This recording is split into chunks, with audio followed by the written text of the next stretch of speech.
Welcome into the latest edition of Extra Time. Frank is joining us to answer your questions, as too is Gab Marcotti. We've got Ale and Shaka here in the studio. First question is for Shaka. Shaka, not even a question, a statement, a demand. Shaka, defend Szczesny. I can't. Well, Ali can. Ali can. I thought it was a penalty. And did. Ali did a very good job. Ali did a very good job.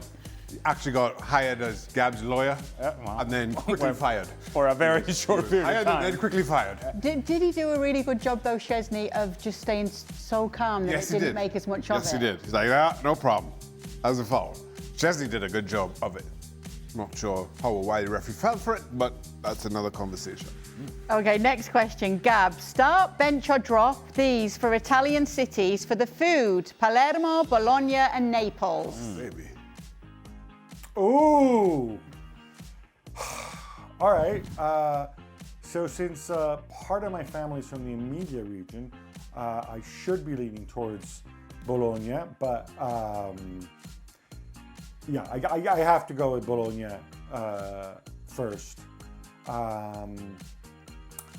Second place, I might go Naples. I've just spent more time there than in Palermo, and yeah, I guess I would drop Palermo, and I hope all the Sicilians out there don't get annoyed with me. But guys, it's a lot of competition there with Bologna and Napoli. Although none of them can hold a candle to the small Greek city of Paf.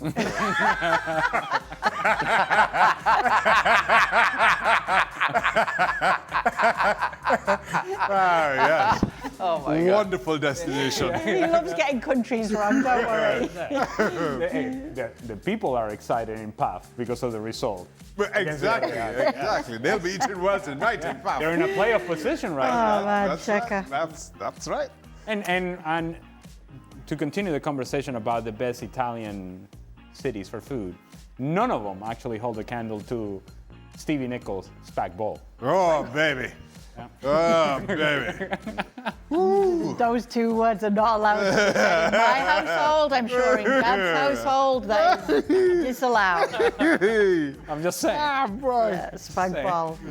All right, Shaka, how does Barcelona's high defensive line impact a goalkeeper's approach? When the team starts conceding, how does it change the way you play and react? A lot of heat today, Shaka.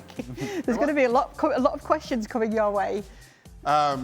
To be fair, I don't think it changes anything about Szczesny. He's just that guy in terms of he's kind of been there, seen it, done it, and he's not going to change.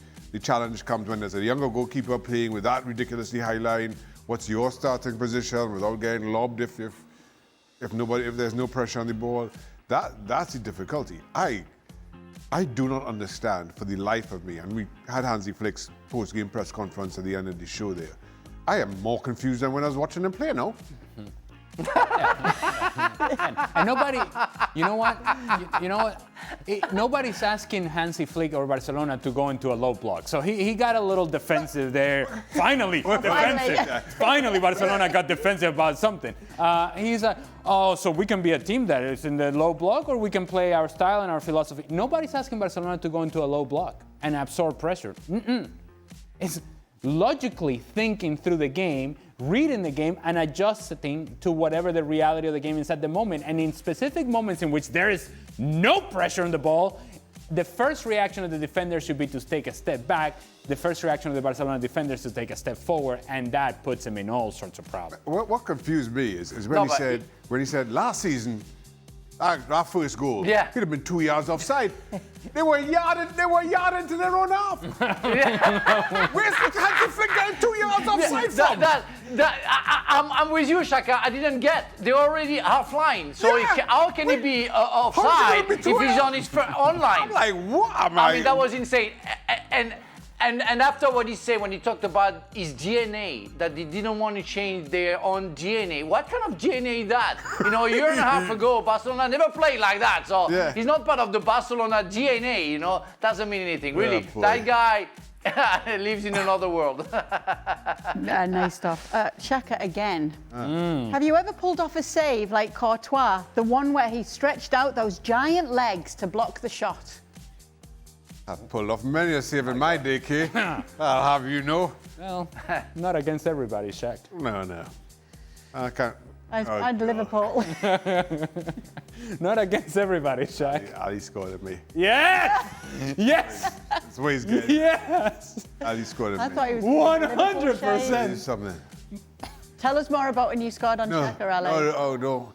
That's the low point of my career. Well, How I far know. away from you was he? Huh?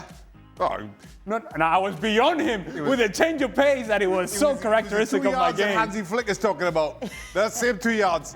Dip of the shoulder. There's a dip of the shoulder, and then this way. And Shaka was thrown on the ground. I should have just left. Yes, I know. I thought about leaving. And regretted the path.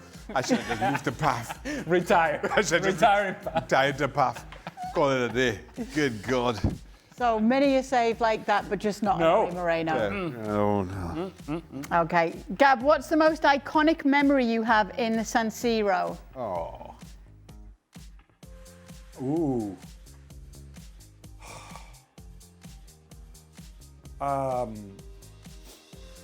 This was not a game I was at, but it's a game I watched on television, and it was a great Milan side of the late 80s, and they beat Foggia 8-2. Back when Serie A was dull and defensive and all the stuff. It was just a game where they pulled everything off, and Foggia very attacking, very open. Why they scored 2 goals. They were true to their DNA, as Hansi Flick might say.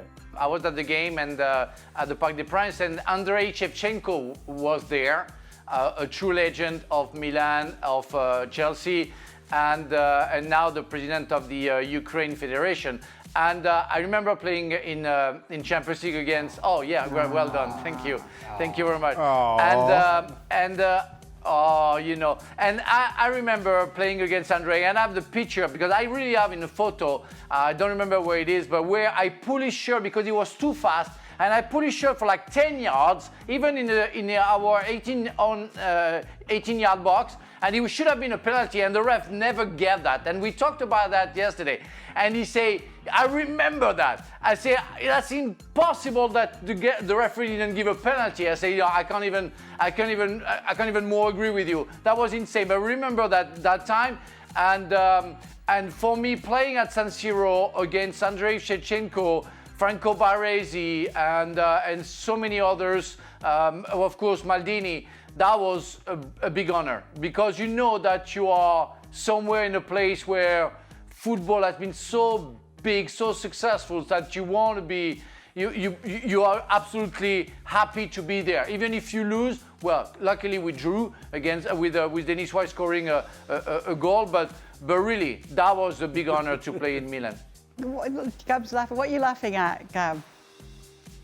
I don't know, because when he started describing the game, I remember it very well, because as you know, I live a couple miles from Stamford Bridge, and to this day, Chelsea fans keep singing about that goal that Dennis Y scored at the San Siro with 10 minutes to go.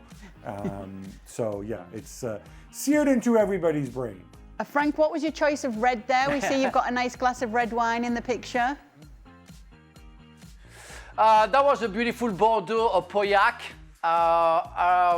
and that was absolutely fine. We enjoyed it.